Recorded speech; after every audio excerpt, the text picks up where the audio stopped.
hear the birds? Plus, Yeah, I can hear the birds on my hearing aids. With that card, that beeping on that card, like the guy. I find out at the end of the month. You see that light goes And then down it from goes- it down yeah. to the ground. Yeah, I've been there. I feel your pain. But this is not the first one I've seen. There's I've got them going across my truck and everything. I don't care.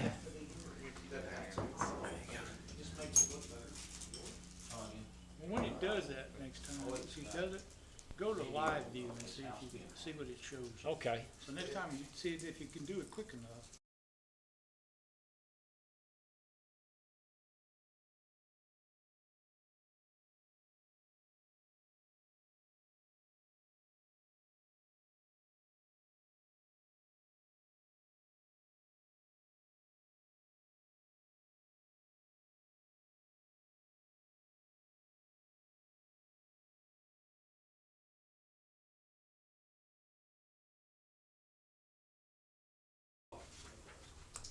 We'll open the meeting of the planning commission, makes two. Sparta Planning Commission, bill, call to order. Roll call, Karen? John Ferris, Here. Hoyt Jones. Here. James Leftwich, Mayor Jerry Lowry. Here. Robert Oakes. Here. Robert Officer, Emily Roberts, Jason Del Toro, David Vedran. Yep. That means there are 6 of us, so we have a quorum. Approval of the April 13 minutes, you should have seen them on the email. Motion to approve. Second. Motion is second, all in favor say aye. Aye. Any opposed, like sign. Consideration of final subdivision plat for property located in North Spring Street and Vista Drive, Gaw Division. Yes, sir, Mr. Chairman. So we had Paul Gall, final subdivision plat for the purpose of dividing 2.85 acres into 3 proposed new lots. Property located on North Spring Street and Vista Drive. Lot 1 would consist of 0.73 acres and is currently vacant and would front both Vista Drive and North Spring Street. Lot 2 would consist of 0.70 acres in an existing structure and it only fronts Vista Drive. And Lot 3 is 1.42 acres in an existing structure and it currently fronts North Spring Street. Proposed new lots are zone CD, general business, would be served by an existing 6-inch water line, 8-inch sewer line, existing fire hydrant that would comply with both the requirements of the zoning code and the subdivision regulations. This plat was submitted to Mr. O'Neill and Mr. Quick, Public Works, and there were no issues with the plat. The only issue was access for lot 1, which fronts both State Route 298, is that 98? 298, yeah. Yeah, North Spring Street, State Route 298, and Vista Drive. There could be some issues with the TDOT approval if they wanted to go off of North Spring Street, but we recommended that they access lot 1 from Vista Drive, and I think they said that that's what they were planning to do. Lean that way, Will. Yeah. There's just a lot going on from the, what is it, West Turntable, Yeah. the apartments, the daycare, there's a hospital entrance, got the gas company, and then the factory entrance actually at Vista Drive. I know it's busy, but there was a whole lot going on North Spring Street there in like an 8 mile or something like that. So we just suggested that they lean toward that driveway entrance on Vista Drive, and Mr. Gall was happy to, he thought that's the way he would go. That's the old NFC building. What? That's, The NHC yeah, the building. NHC Healthcare and then the LBJ and C daycare, Head Start.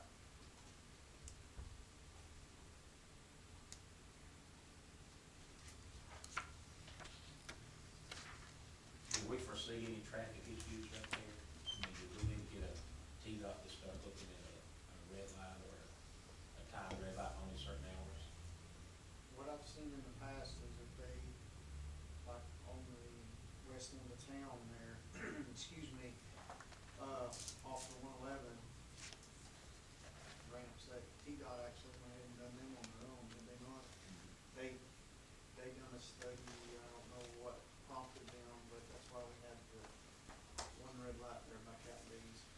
What did they say he was gonna build? He didn't say what he was gonna build there.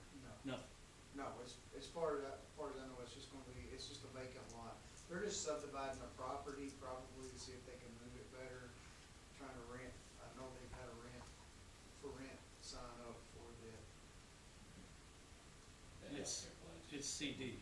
It is CD, which is the highest density, commercial district. The only I know we've seen this done before.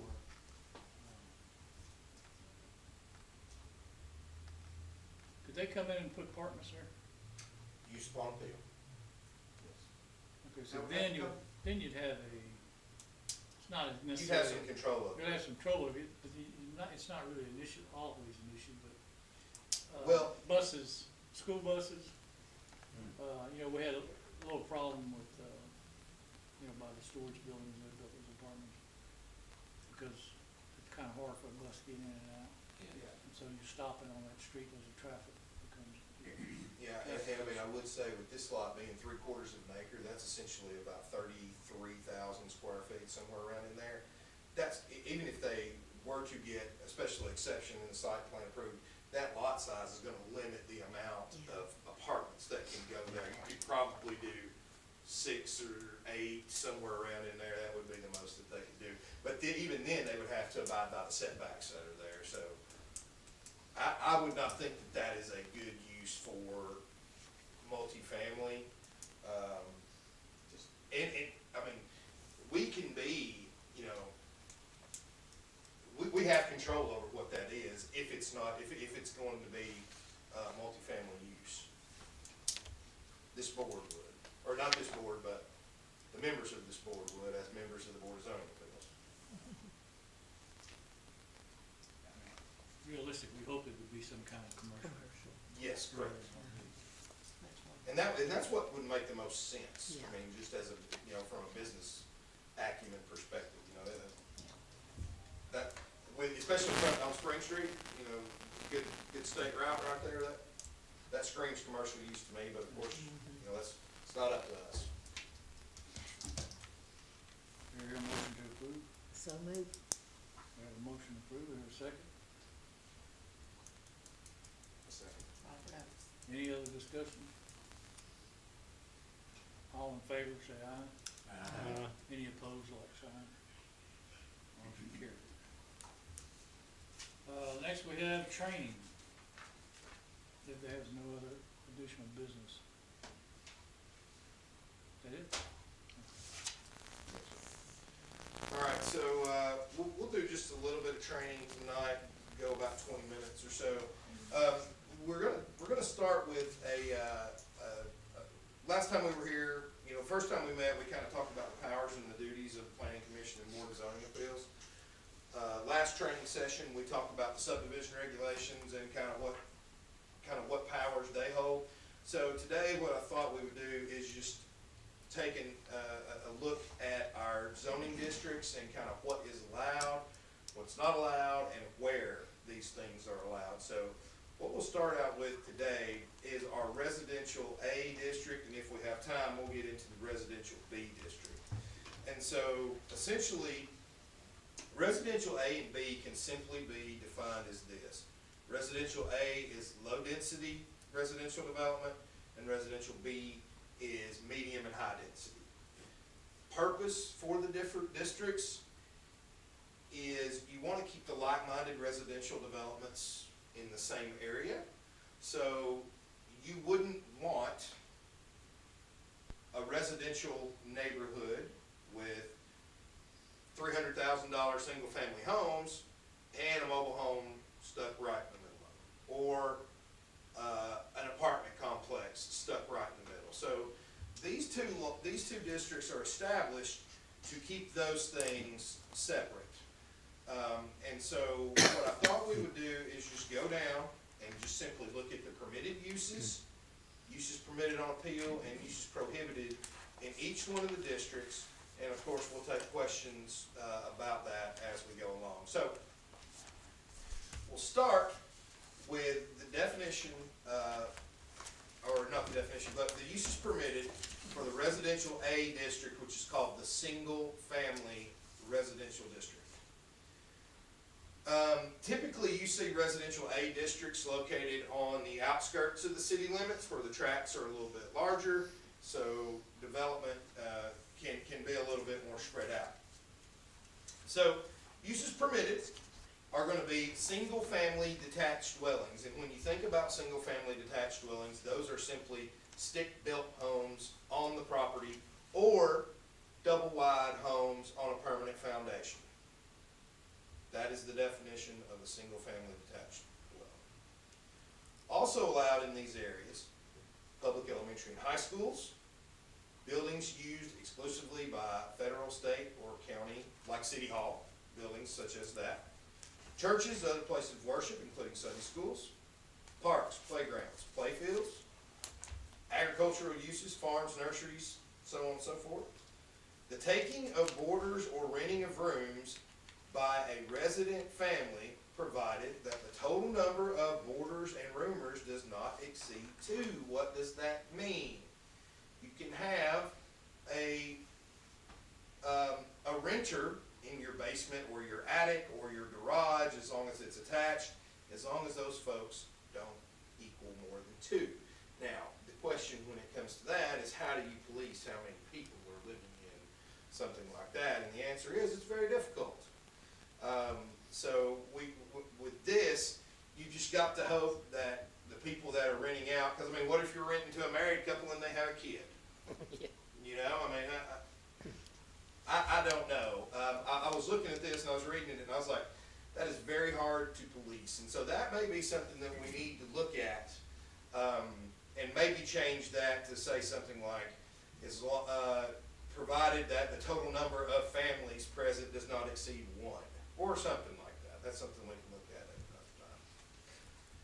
And then it talks about private garages, tool sheds, and other accessory uses, and structures customarily incidental to residential or other permitted uses when located on the same property with the following provisions. So this is a pretty broad first sentence here, but we get more defined as we go along. So just bear with me here. All right. So what types of private garages, tool sheds, and other accessory uses are allowed in the R1? And it says,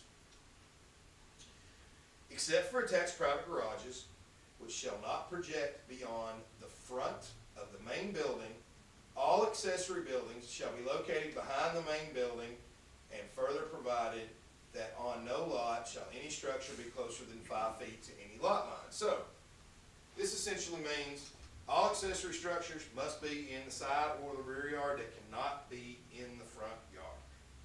Okay?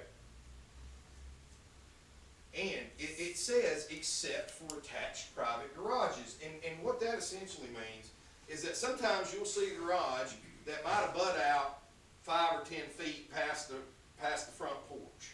That's okay. But if that garage is detached, not a part of the house, it's got to be in the back. It's got to be in the back of the side yard. Can't go past that front building line. Now, does that still have to stay within 30 feet? 5. And it says it very No, clearly. I'm talking about in the front. Oh, and yeah, front setback is going to be the same no matter what it is. 30 feet. Yes, correct. But this, the way that's worded, correct me if I'm wrong, the way that's worded, if your house is 40 feet back, you still can't have a carport that protrudes past what would ever be the front. That's correct. Yeah, front setback line's going to rule all that. Okay. Yeah. But your house, if your front porch line is right here, you couldn't put a carport up here. No, because the front setback line is, you know, it's 30 feet regardless of anything. If anything, Yeah. but that says the front line of the house. Correct, but you're still not going to be able to protrude past 30 feet. No. Yes, okay. Yeah. All right, I understand now, Yeah. sorry. So, but accessory structures in the rear or the side do have a little bit more grace because we can get 5 feet Yeah. from the property line. But if that garage is attached to your home, 15 feet. it's still got to be the full amount. We'll get to that. I don't know what it is, but yeah, 15 feet. I'll take your word for it. So you get a little bit more. You get a little bit more grace with an accessory structure than you do with an attached garage. occupations such as the offices of physicians, architect, or engineers are permitted, provided that. And before we go any farther, I want to make sure everybody understands that a customary home occupation must take place within the home. It cannot take place in an outbuilding or an accessory structure. Also, I don't see a definition, but typically customary home occupation cannot take up more than 49% of the total floor space. Is that how we read?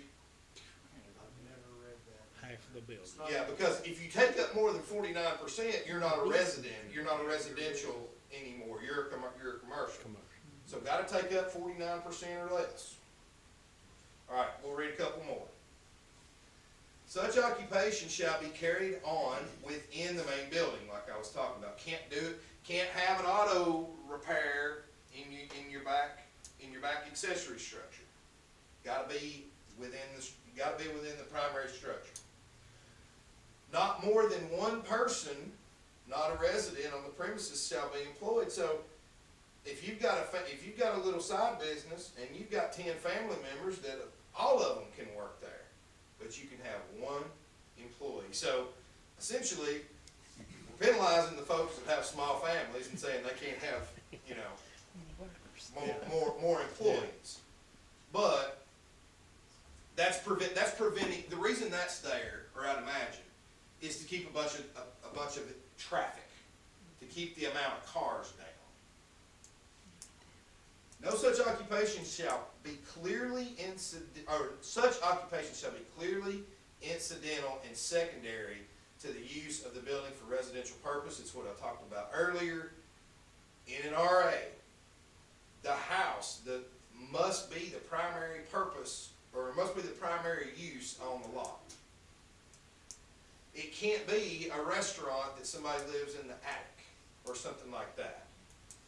Clearly incidental to the primary structure.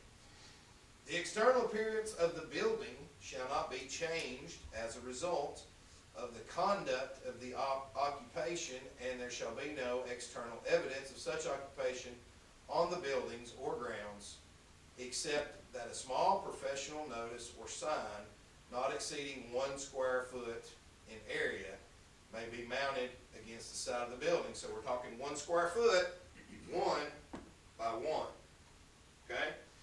And essentially what that means is, if you've got an accounting business that you run out of your house, you can't have a big neon sign on your garage that says taxes done here. You see what I'm saying? It's got to be incidental, and it's got to be 1 square foot, 1 square foot in area or less mounted on the side of the building. So, just to go back over, these are uses permitted. These are uses by right, by the way. You don't need special permission from anyone to do these things, with the exception, you do have to meet the criteria for a home-based business or customary home occupation. So, uses permitted by right are single-family detached dwellings, schools, government buildings, churches, parks, agricultural uses. You can rent rooms, not to exceed 1 family, more than 2 people, and accessory structures and customary home occupations. So those are uses by right. Okay. Moving on to uses permitted upon appeal. So what this means is these are the uses that can be done, not by right. These are not uses by right. These are uses that can be done if you get special permission from the Board of Zoning Appeals. These are hospitals, golf courses, cemeteries, temporary structures and field offices, provided that such permit shall not be for a term of more than 6 months. Private clubs, daycares, and cell towers. Those things can be done. And the reason that these are uses permitted upon appeal, that's what I talked about earlier, is that these RRA typically are located on the outskirts of the city limits. It's where the tracts are a little bit larger. You wouldn't want to have a cell tower downtown Sparta. You wanna have those out closer, to the outskirts of the city limits. Same things with golf courses or hospitals or things like that. You wanna have those, where they're gonna be safe and where they're going to be appropriate. And we can be a little bit arbitrary with these things. We can kind of take local considerations when they come in front of us and determine whether or not this is gonna be a good use for where it's going. So, again, just to recap, uses permitted upon appeal: hospitals, golf courses, cemeteries, temporary structures, private clubs, daycares, and cell towers. All right, uses prohibited. Now, this is something that sometimes people can get confused with, so I'm gonna really make sure that we understand this. Uses prohibited is any use not specifically permitted or permissible on appeal. And so, if it is not listed in what we talked about earlier, it cannot be a use in an RA. Board of Zoning Appeals cannot do it. City Council cannot approve the use. The only way that it can be done is if the ordinance is changed. So, again, you talk about the, let's talk, like a Dollar General market. If a Dollar General wanted to come into an RA, couldn't. It could not, unless the planning commission, along with the city council, amended the zoning ordinance to allow it to come. So if it is a prohibited use, it's an easy answer for Mike when somebody asks him, because it's just flat no, can't be done. Okay? Any questions about that? All right, we're going to talk briefly about minimum lot requirements. And so the minimum lot area for an RA is 10,000 square feet or 100 by 100, essentially. It can come in other dimensions, but that's a common one for 10,000 square feet. The minimum lot width is 80 feet, and that just as simply is, lot's got to be 80 feet wide. Lot coverage by all buildings is 35%. So on a 10,000 square foot lot, the most that the total square footage can be by primary structures and accessory structures is 3,500 square feet. Cannot be more than that. Including accessory structures? Yes. Total. So a shed in the back? Yes. Lot coverage, and it says it right here, right there, by all buildings. But that's lot coverage, that doesn't necessarily mean that your square footage could go up, correct? Like Oh, 2 absolutely. stories, yeah. Yeah, absolutely. If it was a 100,000 square foot lot, it would be 35,000 square feet of buildings that you could put on that. And this does not count parking. This is only structures. Well, let's back up a second. Okay. Say what you said again. What I was talking about was like if you had a 2-story house, that was, so you're saying property coverage. Footprint. Yeah, you can go So up. you could Yeah, go I up. didn't understand the Yes, question. yeah. No, I'm sorry So about you that. could go up. Yeah. Build Yeah, 2 stories. you can go up. It's the footprint can't It's be the more. footprint, that's correct. So 12 And, foot and, that's preserving green space is what Yeah. that's doing. That's the footprint. Yeah. Yeah, good question there. All right, so it talks about maximum height for residential is 30 feet or 2 stories.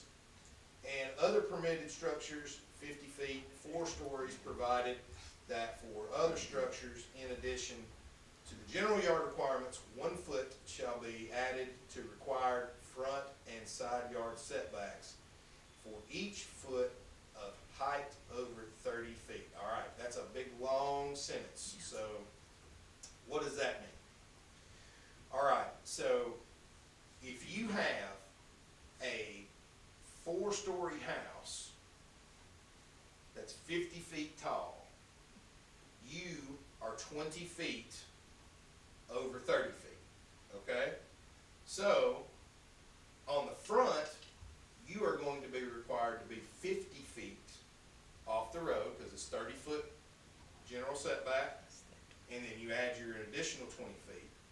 And on the side, you're gonna have to be required 35 feet, because you add that 20 feet onto the side. So you can go up over 30 feet, but you're gonna shrink your building envelope. Does that make sense? You just gotta have a bigger lot. You just gotta have a bigger lot, that's right. If you wanna go up high, you gotta have a bigger lot. But anything over 50 feet, you gotta get a variance for.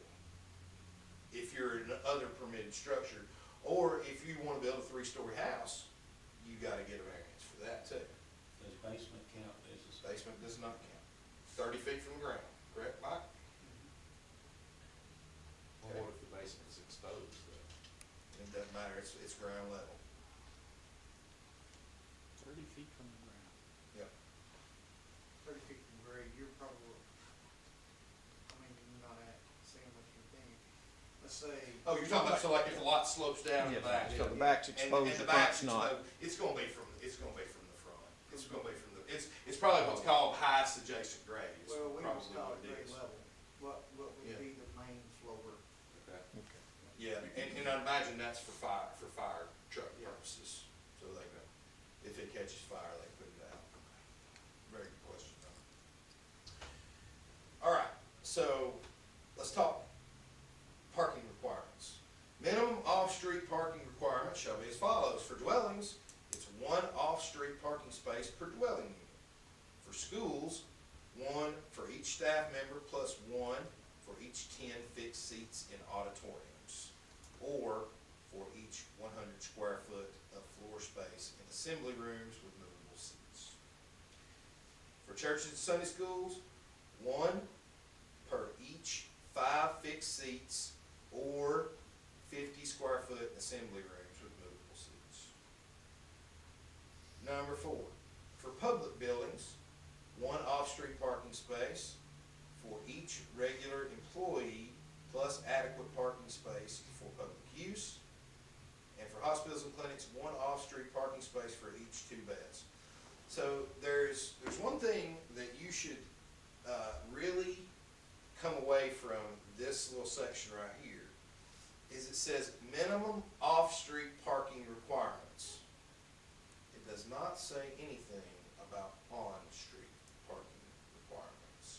And so what can you take away from that is that in the R1, there is no on-street parking. You park on-street in R1, you're subject to getting your car towed because you're blocking the right of way. Everybody understand? Everybody's understand that? All right, and when it comes to signs and billboards, no signs, billboards, posters, bulletin boards, or other similar matters shall be permitted except announcements and professional signs as provided for in connection with home occupations. And so, Mike, this is one, it's gonna fall under that 1 square foot if I'm not mistaken on this. Is that correct? All right. 2, only 1 sign not exceeding 6 square feet in area to advertise the premises on which such sign is displayed for sale, rent, or lease, provided that such sign shall not be placed closer than 10 feet to any property line. So, if you're selling your house, you have a 2x3 in your yard, 10 feet off the property line, that says for sale, for lease, or for rent. What you cannot do is advertise somebody else's house being for sale, or lease, or rent on your property. Okay? It has to be on premise. It's gotta be for your, the sign's got to be advertised for the structure that's on there. Okay? The sign has to be for the parcel of property that it is on. There you go. That's it. Not its billboard. 3, 1 bulletin board not exceeding 10 square feet in any area may be erected by any church. And it's key that we put that in there at the very end, is by any church. It cannot be a bulletin board for anything else. It is only for churches. And then it says, official public notices may be erected at appropriate locations on property affected. So, one thing that you should take note of about the RA district is that we have a catch-all in here. And it's right here, 14304. Use is prohibited. Any use not specifically permitted or permissible on appeal is prohibited. So we go back to this signs and billboards. It says one bulletin board not exceeding 10 square feet in any area may be erected by any church. The golf course can't have a 10-foot bulletin board. Anything else cannot have that 10 square foot in any area. And that can't be appealed either. Right? That cannot be brought to the Board of Zoning Appeals. The ordinance would have to be changed. Now, can a church come in and say, I need a 15 square foot building, or, bulletin board? They absolutely can. They can appeal that. You can appeal numbers as a variance, or you can appeal uses if you're listed as a use permitted upon appeal. And so, when we talk about numbers, it's that, that 10,000 square foot, minimum lot size right here. Any of these numbers can be asked for leniency, any of them. If it's got a number, it can be requested to be more lenient. But if it is a use, unless it is a use permitted on appeal, it cannot be varied at all. So we can appeal, they can appeal or run for use on the front setback. You can ask for a variance on the front setback. Yes, you can. Absolutely. But a variance is something that is not man-made. Is that correct? Well, Like I can say, I wanna build it and make it. I'm creating the problem, so I shouldn't get a variance because I'm creating the problem. shouldn't is the key word there. Doesn't mean can't. It means shouldn't. Because there are individual circumstances that come with every request, and you have to take those under consideration. Well, I know we've done it, because either one, we didn't catch it. I say we, the codes guy didn't catch it, something like that, then it's too late. Well, I mean, if But, you're going to keep giving variances for the same thing, you need to just change your code. Exactly. Because it means you're okay with it, if you allow. When you're granting a variance, it should be for a special circumstance that, like the mayor said, is not self-inflicted. It should be something for topography that can't be helped, not just so I can squeeze one more lot into this development so I can make a little bit more money. If you want to do that, then you should change your code. Not give a variance for something like that. I wanna think our codes, does it not define variance in there as self-inflicted? I mean, that may be a word used. I'd have to go back through there and reread it here to give you the right answer. Yeah. That's kind of what I've always said, it can't be something that you caused. Like if there's a sinkhole there and I need to move it 10 feet over here to avoid the sinkhole, that's legitimate. That is a perfectly legitimate. But if I'm gonna build and just make my spot bigger just because, no variance should be allowed. Okay, go back to that building coverage. You've got a 10,000 square foot lot. I've got a lot of money, I got more money than sense, and I wanna put a 4,000 square foot house on a 10,000 square foot lot. I mean, you shouldn't grant that variance. Because he's just, you're just wanting to get more, you're wanting to squeeze more than is allowed, and that's all that is. This kinda happened to me 8 or 10 years ago. I bought a lot behind Yanni's, and there was an old house there, and they'd torn it down years ago, and I had to come before the board to get a variance to build a 1,200 square foot house, because I don't think it met the 10,000 square feet. Well, if it's something like that, where an existing structure was already there and you were building pretty much on the same footprint, that's different. But if it's a green field and you got a 10,000 square foot lot and you want to build a 4,000, or you just want a massively wide house and you're encroaching on the side setbacks, If there was an existing structure there, Yep, and it burns or gets torn down, yep. you got what, 2 years to replace it? That's different, there's no state statute on that, but typically it's a year or two that you can build back on the original footprint. Yeah. Now, you can't go 1 foot outside of that original footprint, you'd have to get a variance for that. Mike, I'm sure there's a clause I thought there was It had a been in state 50 had a years. thing that says. on commercial and industrial, they don't have a residential, that's up to the city. I've always, I thought that went with everything. Yeah, it doesn't for Doesn't for residential, residential. yeah, it only does for commercial and industrial. Yeah, that's when they go into non-conforming uses. Yeah, We've had some buildings here that were, you know, built, tore down, but built back in the same. yeah. Because that was allowed, even though it didn't meet the current, requirements, as long as you built back in the same footprint. Yeah, and I wanna say that that's even got some state protection there for Yes. non-conforming uses that are legally grandfathered in. If you're, you know, in existence when an ordinance comes in, you can continue to do that. But if you change, you have to revert back to the new law. So, yeah, what you're saying is correct. I mean, we have some lots along the river that are 25 by 50 or 25 by 25. They're lots that were created years and years ago because it allowed a person to buy a lot and vote in the city. Yeah, Those are non-conforming lots. absolutely.